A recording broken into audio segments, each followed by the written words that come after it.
Speed. Marker. And action.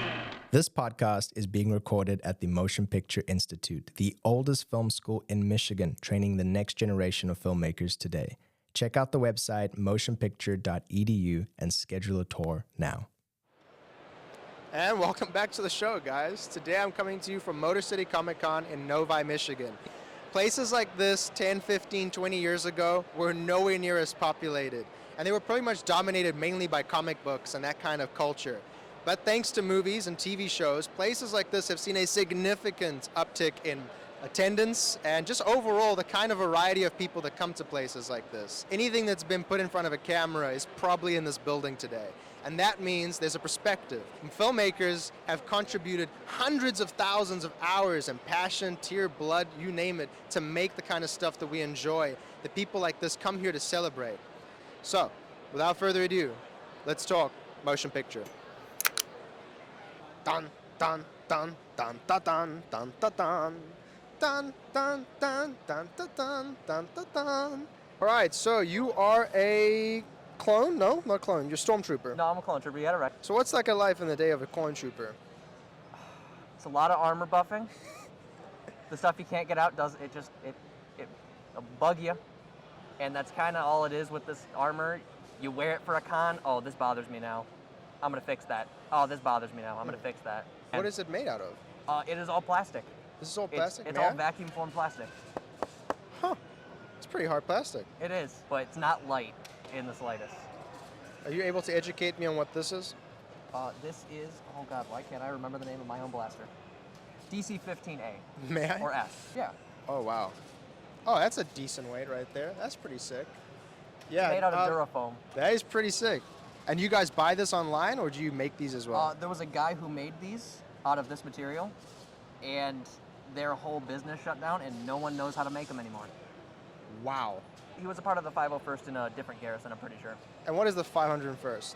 It is a costuming group. We tend to do a lot of charity work, so, St. Jude's, stuff like that. The Blaster Trooper here is all going to charity.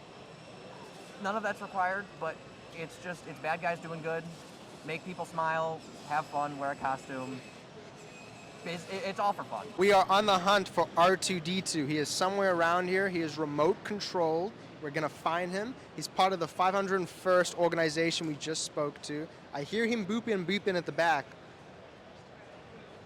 This is what childhood dreams are made of. This is why people come to Comic-Con. Stuff like this. Being able to walk around and embrace the culture of nerds, geeks, as well as to have conversations with droids. That's why I'm here. Can you hear him talking? Wow. He is quite chatty today. So how do you guys build an R2-D2? His parts come from all over the world. His dome is from Great Britain. His eye is from a guy in Switzerland. His hoses are from a plumber somewhere in Indiana. Wait, so the plans are online? Yep. So you can build one of these guys? Yep, but he's 2 years worth of work. At how much of money? This particular R2 is about $6,000 worth of parts inside of him. Huh. He's got 10 battery packs, 180 watt sound system inside of him. How long does it take to paint one of these guys? The dirt is 40 hours worth of painting. Dirt? That's all painted. Yeah, so like this here, this is all like done by hand, I'm assuming. Yeah. Yep. And then it's many, many coats, because he's actually all plastic, except his dome. He's actually made out of styrene plastic, painted to look metal. Wow, that is gnarly. What makes you want to build an R2-D2? It was going to be a decoration in my den. That's where it started, man. Does this take like an experience in engineering, like a background? I have no idea what I'm doing. I have no background in RC or construction. Just learn as you go, man. So the schematics online are that simple to follow? Oh no, there are no schematics. Oh. There's just people telling what they've done, and you follow their path. Got you. I thought like George Lucas and Lucasfilm put this out. What Lucasfilm will do, it's kind of cool. I take him to children's hospitals. Here we're raising money for Make-A-Wish right now. As long as he's in a positive light, they won't enforce their copyright. So hear that, folks? If you do it for charity, you can build yourselves your own R2D2. It takes 2 years and $6,000. Depends on how much, yeah. You could do it for less and you can do it for a lot more. You like what Disney's done with Star Wars? Whoa, R2D2. Nicole, can you please walk us through what your stand is here today? Yeah, so I am with Multimedia Makeup Academy, and we are located in Troy. We are a cosmetology, aesthetics, and makeup school. We actually are right around the corner from MPI, so we work with you guys a lot. But today we have a lot of different makeup demos that are going to be happening. So we have student Lydia, who just ran away, but she's going to be doing 2 makeups today from BioShock, the video game. So this is a prosthetic that Lydia sculpted and we molded. So this is a original prosthetic piece that she's starting to paint. The little eyes get popped out, and then it's going to be glued on Aiden back there. So he's going to be one, and then Lydia's going to be a female version. Yeah, so one of our students, Cheyenne, made this one, and this is the beginning steps of that. So it's really cool because our students get to do like full head-to-toe characters during Comic-Con. So how long is the makeup course at your school? So it depends on what course you're in.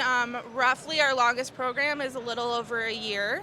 But usually, depending on what class you're in, you can get done in 6 months if you want. What's the biggest misconception people have with movie makeup and prosthetics? How much time it actually takes. Okay. Everyone's like, I need this done in 15 minutes. And I'm like, we need like 2 hours. So for sure, timing is everything, and we definitely need way more time than people assume that we need. And now, a tour of the vehicles. Anyone who's a fan of the Adam West TV show, I'm sure will be pretty excited to see what's coming up behind this guy. The Batmobile, the Adam West Batmobile. Sir, what is your name and what do you guys do?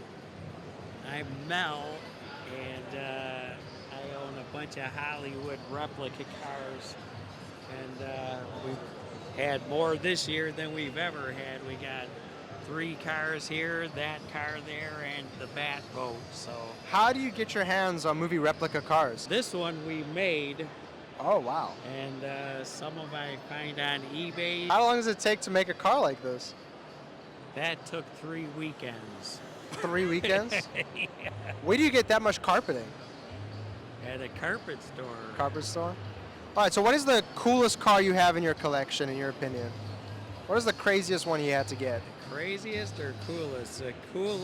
My favorite is the Monkey Mobile, and it was not a replica. It's the real deal. The Monkey Mobile? Can you point that out for me?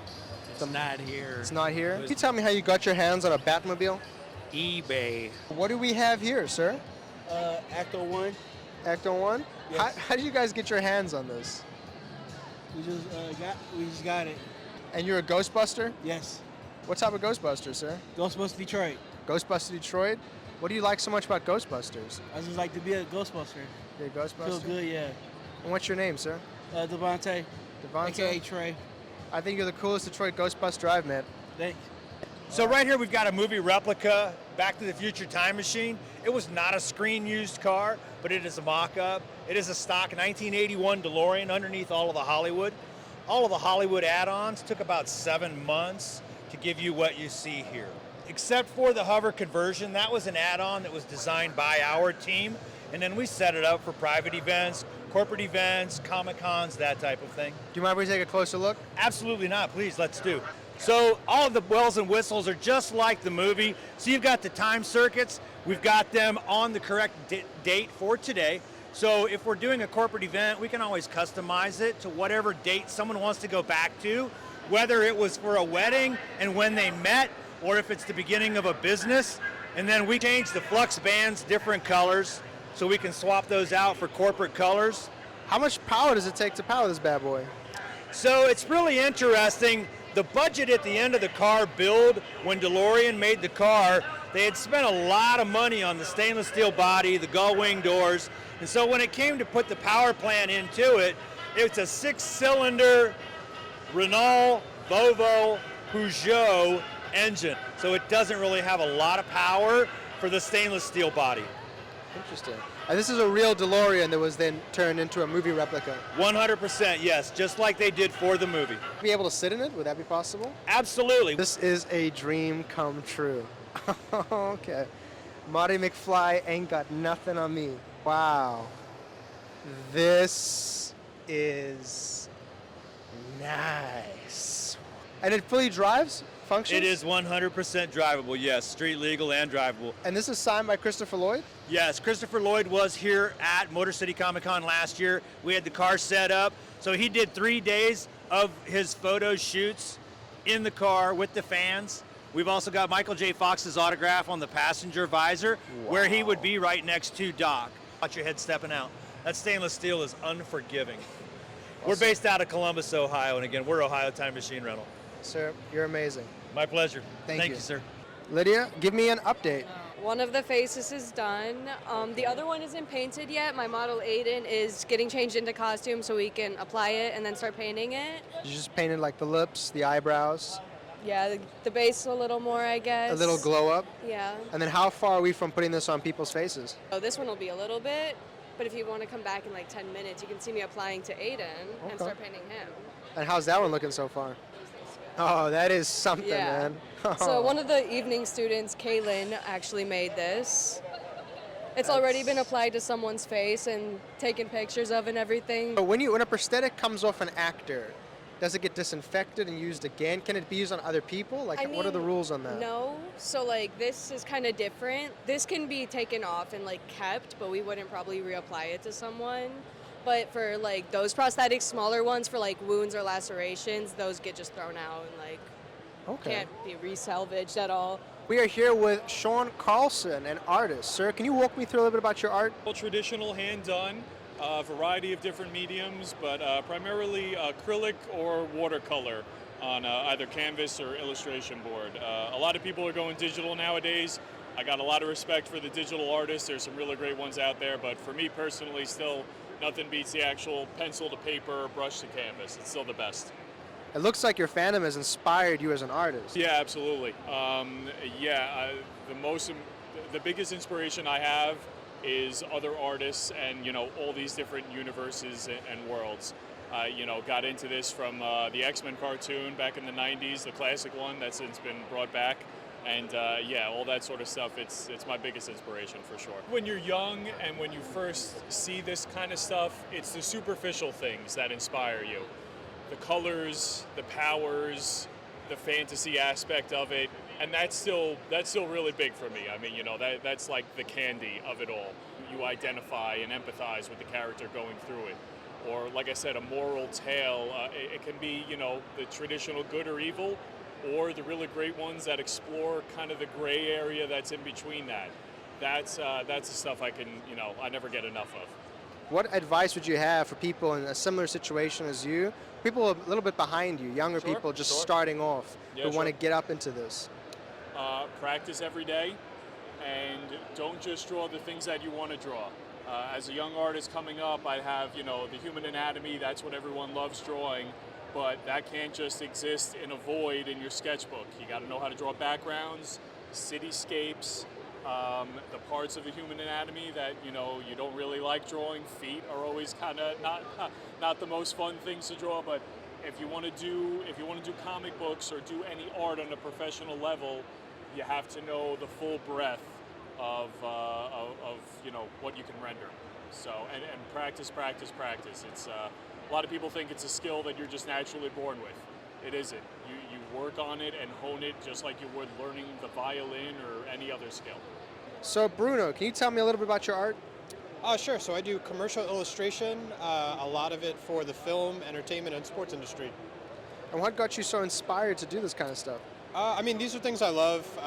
My dad introduced me to Star Wars in 1997 when A New Hope was re-released. And I kind of like all the other pop culture fandoms and genres and all that. So it's stuff I like already, so it kind of makes sense to just utilize that for art. It's kind of crazy how as a kid you can be exposed to like one movie and then base like the rest of your free time for the rest of your life on that. Okay, so specifically with Star Wars, what do you exactly do with these pieces? So these are pretty much made for prints. I have done some licensed prints for Lucasfilm. So how does that go? How does Lucasfilm get in touch with you to make stuff for them? When A Force Awakens was coming out, I believe they reached out to a bunch of artists from all over the world to just do a bunch of pieces to kind of get the hype going for the new trilogy that was coming out. So they just someone found you on social media. I guess there's a lot of importance for artists to market themselves online then. Yeah, I would say so. Especially if you're doing this type of art. Sure. Which I mean is kind of in a beautiful way, it comes full circle. Because you start off getting inspired, Yep. you then spent years perfecting your talent, making beautiful artwork, for them to then see that artwork and feed it back into their machine. That is true. That's kind of but, cool. You know, it's like if you're doing something that you love, you know, whether you get a payoff like that or not, I think the journey is kind of rewarding in and of itself. I'm sure it was also gratifying to kind of contribute Of back course, to the of fandom, course, right? yeah. So, Aiden, how is it going? So currently it feels like I have a big pancake stuck to my face. Tell me real quick, what are we looking at here? Like to finish? I want to say like 15 to 20 minutes. Yeah, this is really cool. I heard that you shaved your head yesterday, Aiden. Is that true? It's clean. And It's clean and conditioned, he said. Oh, here we go. Do you want to take it oh, out? my I don't really goodness. wanna touch oh, it, to be gross. honest. So that is about a quarter pound of human hair. It's got some weight to it. Yeah, do you think it'll match me?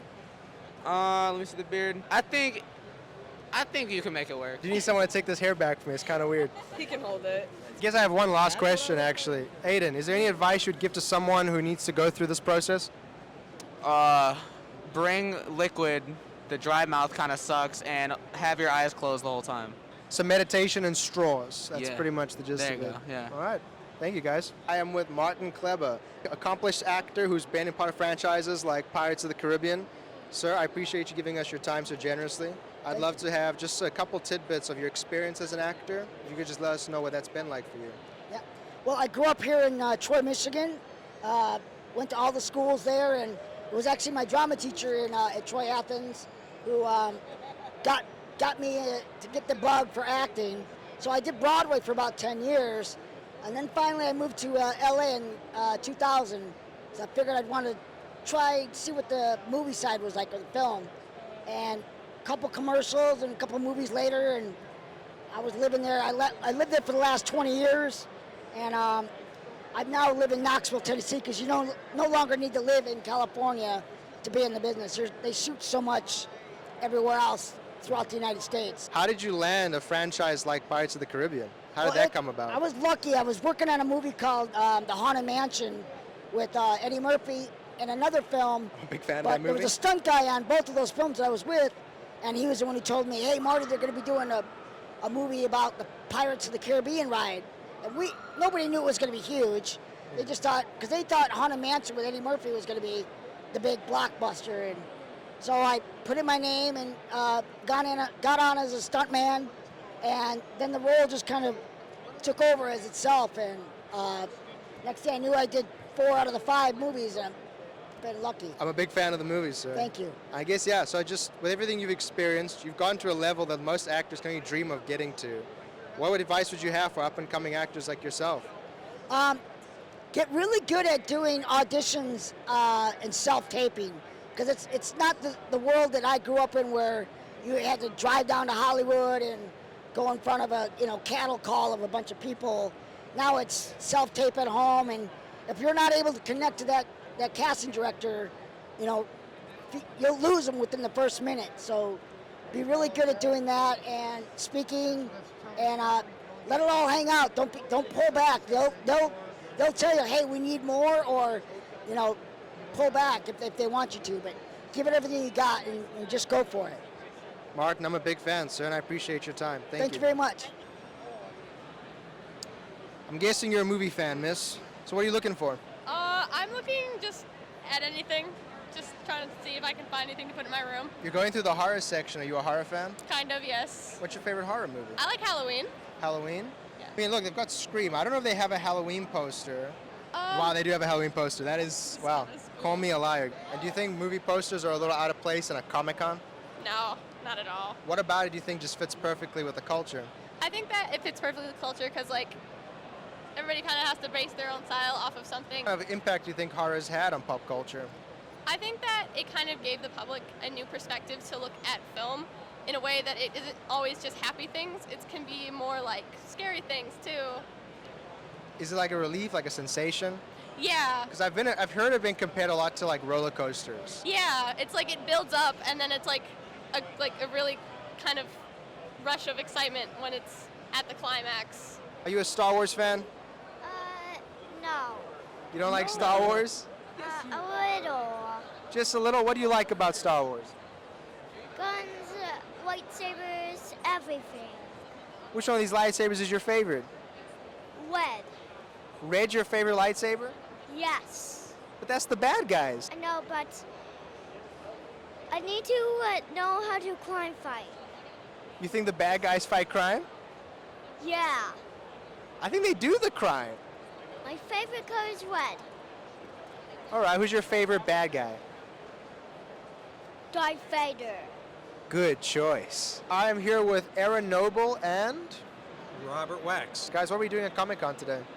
We're looking for writers, actually. We've developed a television series, and we're looking for 8 writers to participate in the writers' room for that. So.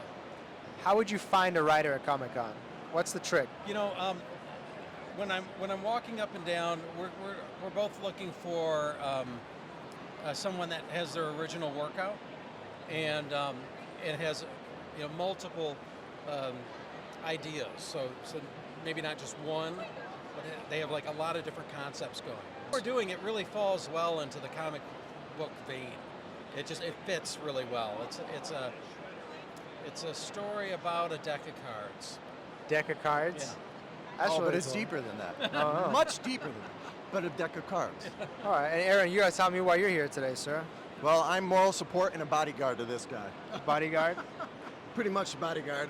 He's being modest because in the proof of concept, we got about 65 to 70 people together, and we filmed a proof of concept. And our lead actor, our lovable loser that finds one of these magic cards, is this guy. Lovable loser, huh, Aaron? Pretty cool. The two of you guys are here. You're an independent partnership. Yeah. You're trying to get something off the ground. You're trying to find collaborators. I think that's really sick. No, and I wish you guys best luck. All right, John, I am the biggest Jurassic Park fan. I'm actually a filmmaker myself. It's my favorite movie. I've seen it a bunch of times. I'm an actor besides doing cosplay, so I understand completely. Yeah, I mean, I guess when the first time you saw it, what kind of impact did it have on you? There was a lot of firsts at the time. I mean, you look at the dinosaurs and such, and you remember the first time you got to see them. The CGI and stuff's gotten a little better since then, but you're seeing real dinosaurs. It isn't the claymation, King Kong stuff from way back in the day. It was. And you also saw them to scale, right? They were like big and terrifying. Well, oversized actually for most of them. Like the velociraptors were not that big. And genetic engineering, there's frogs in there. You never know what's going to happen. Yeah, Tony Fleece, it's a pleasure to interview you today, sir. Yeah, happy to be here. Thanks for coming. I would love to speak to you about your experience working on some pretty big titles, like My Little Pony. Basically, I worked on the My Little Pony comics. That was sort of like my first big break in comics was I worked on that book for like 10 years. And when I was doing that, I would go to conventions that were just My Little Pony conventions. And so I made friends with like everybody that worked on the show and the other people that worked on the comics and the fans and stuff. It's like a community, like Star Trek fans used to be before Next Generation, It's just like a very focused, specific community that's into this one thing. So anyway, I made friends with this lady named Jillian, who wrote the novels at the time. She wrote like the chapter books about My Little Pony. And she ended up becoming the showrunner on the Netflix show, My Little Pony. And we had written some stuff together, or like worked on things together, and she was like, this would be great for you. And so she just called me up one day and said, hey, they're letting me hire one person for this crew I'm putting together, and I want to hire you. And so she hired me, and I wrote 5 episodes for the show.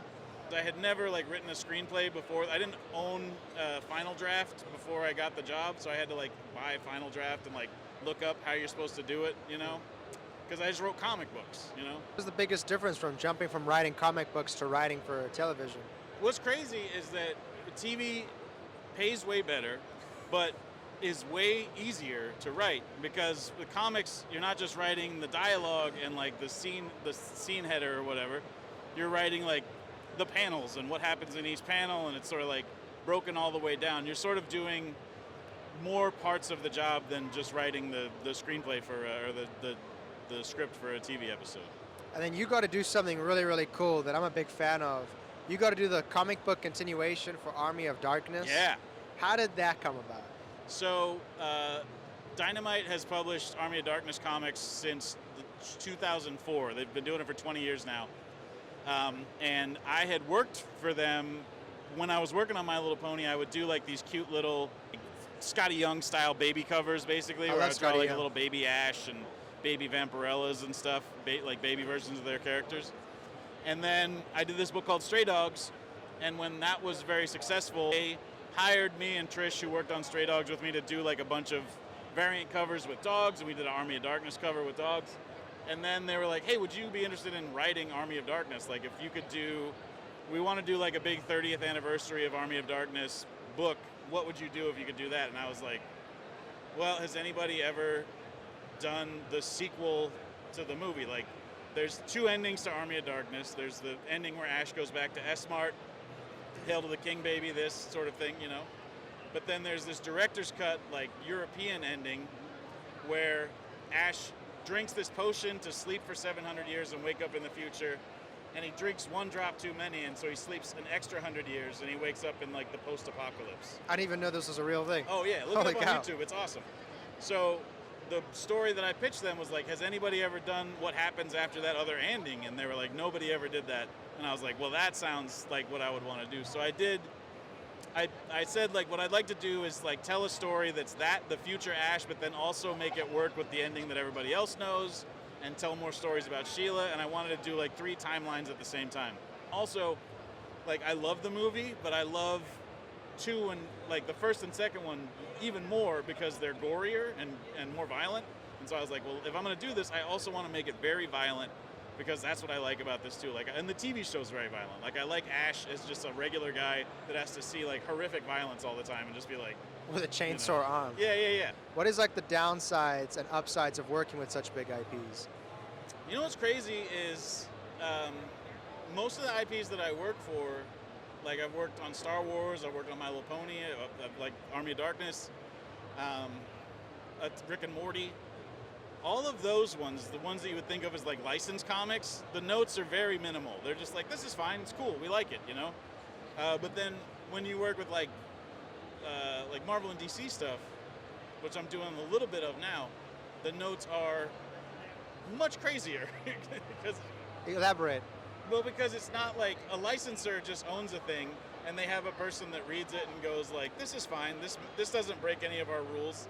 But when it's Marvel and DC, there's, like, whole staffs and editorial and stuff, and they have all this other moving parts and stuff.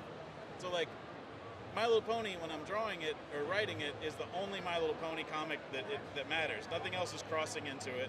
But if I'm working on, like, an X-Men thing or a Justice League thing, all those have to account for, like, you know, well, Batman's over here and Superman's over here, and we can't have Robin say this because he just said this, and Robin, you know, there's so much more continuity and stuff. So they have a team that makes sure there's no, like... Well, yeah, so, like, editorial has to, like, double check things with other editorials and stuff. So like, I always heard people complain about licensed comics, and it can be a pain in the ass, because sometimes they'll be like, you know, you need to redraw this because it doesn't look right. They say this to other people. I'm very talented.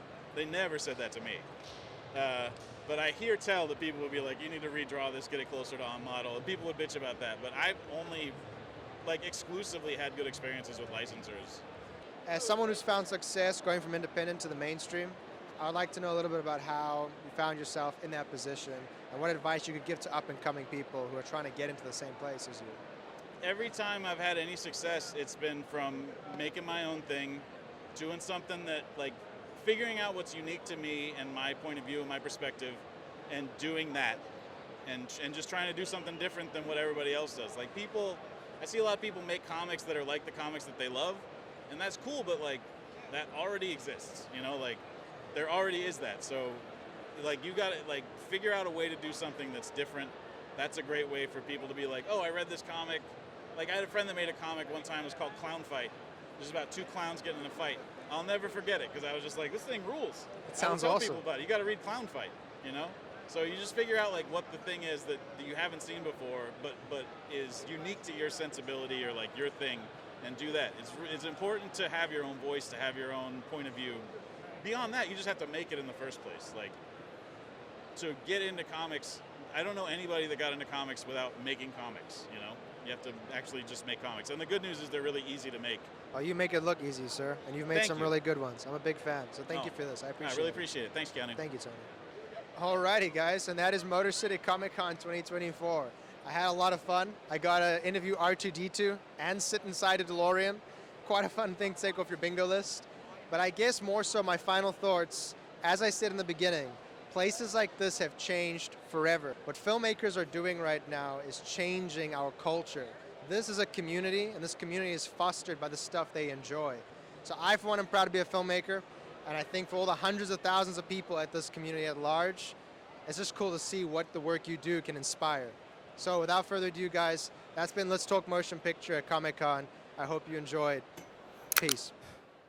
This podcast is brought to you by Motion Picture Institute, a film school located in Troy, Michigan. If you'd like to know more about our extensive one-year filmmaking program, please check out the website at motionpicture.edu and schedule a tour today.